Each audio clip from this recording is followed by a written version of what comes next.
Јавниот транспорт во Скопје веќе подолг период е актуелна тема помеѓу граѓаните кои секојдневно, но и повремено го користат, откако дел од нив се навикнаа на новиот електронски начин на плаќање со Моја Скопска. Неодамна се појави проблем со продажбата на картички и можноста за надополнување, откако ЈСП го раскина договорот со фирмата задолжена за овие услуги. А граѓаните се тие кои што се принудени секогаш да се навикнуваат на измените кои им се сервираат. Во моментов, Моја Скопска може да се надополни на 32 билетари и 81 продавница и маркети на разни локации во Скопје. Од ЈСП најавуваат и модернизирање на мрежата со креирање на веб апликација за надополнување на кредитот на картичките за возење.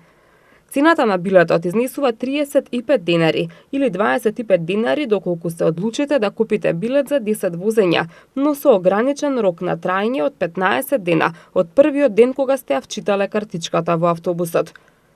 Патниците имаат можност да го користат и временскиот билет за цена од 60 денари во време траење од 90 минути, но само во еден правец, што значи дека ако тргнете од аеродром со автобус број 5, можете да го промените автобусот само во правец кон Ѓорче Петров, но не и да стигнете до центар и пак да се вратите назад до аеродром. Покрај временскиот, ЈСП го нуди и дневниот билет, кој чини 120 денари и нема ограничување на бројот на возење, но само до 24 часот. Ноќните линии имаат посебен тарифник. За разлика од многу европски метрополи, во Скопје не постои детски билет за возење во автобус.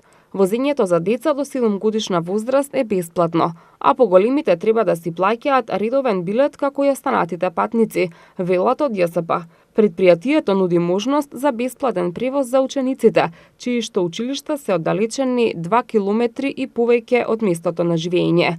И покрај релативно ниската цена на билетите за автобуски превоз, голем дел од граѓаните сепак одлучуваат да користат автомобил наместо автобус. Како причина го посочуваат комодитетот и заштедата на време, не обрнувајќи внимание на зачувувањето на животната средина. И додека во Скопје се нуди единствено јавен автобуски превоз, во метрополите од соседството се нуди можност за комбиниран превоз од трамвај, метро и автобус, вклучен во една цена.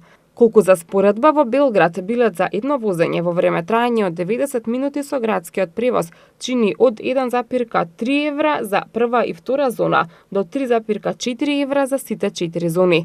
Загреб користи временски систем за наплата во градскиот превоз, па така цената се движи од 0,55 евра за еден билет во време траење од половина час до 1,35 евра за билет во време траење од 90 минути. Билет за едно возење во време траење од 90 минути со јавниот транспорт во Атина ќе ве чини 1,40 евра, но нуди и повеќе различни видови на карти и можност за купување.